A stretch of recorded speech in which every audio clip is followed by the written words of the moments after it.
philosophical for a second. And Anand, I want to talk to you about this because we talked about this in the green room just before, really about humankind and human nature. One of the things that Klaus talked about is how this revolutionizes humankind, how we actually communicate and relate to each other.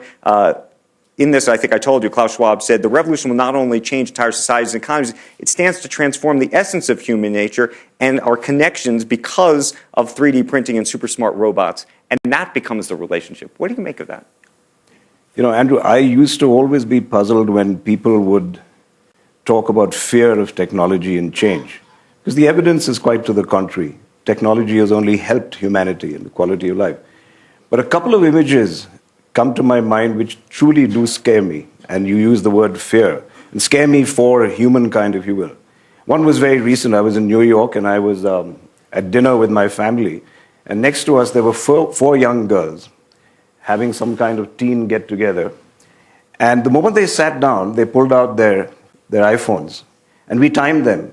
For 15 minutes, they didn't say a word to each other. They were just looking at it. And my daughter said, "You know what they're doing, Dad? They're Instagramming their friends saying, 'Girls' night out, having a great time.'" And I thought about that, and I said, you know, this will be recorded. So it will go out to multiple phones, and everywhere around the world, maybe somebody will pick it up in India, there were people who had a girls' night out. And I know there never was a girls' night out. It eluded them. The essence of that human interaction is being recorded, but it never existed. It's some kind of ghost world people are talking about. So I was scared. The other thing that happened was, I don't know, many of you must have seen in the past 6 months, there was a video clip that went viral that purported to be about the US Air Force conducting a raid in the Middle East where they were sort of killing their prey. And it was a radar screen. And the prey were in infrared. Somebody's nodding, so you've seen it. And you heard these pilots exulting when they shot someone. And I thought about that, and just a little blip of light on that radar screen was a life being extinguished, but it was like a basketball game that was going on. And it scared the hell out of me. So that, to me, is what I think Klaus is talking about, is the loss of humankind. What is missing, or what is this problem that we're addressing? It's about the word remote.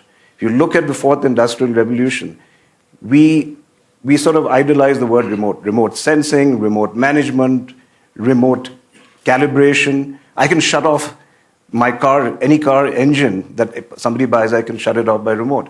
This word remote is what we've got to get away from. And recently, Tina Brown had a Women in the World conference in Delhi where she put a Palestinian mother and an Israeli mother together and described how just the act of meeting each other brought them together.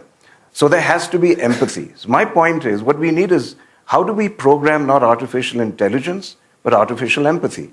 I know that sounds sort of crazy, oxymoronic, artificial empathy. But I don't think it's anything more oxymoronic or illogical than artificial intelligence. So I look at Satya and I say, will you create artificial empathy for us? Can you wire that in through the brain?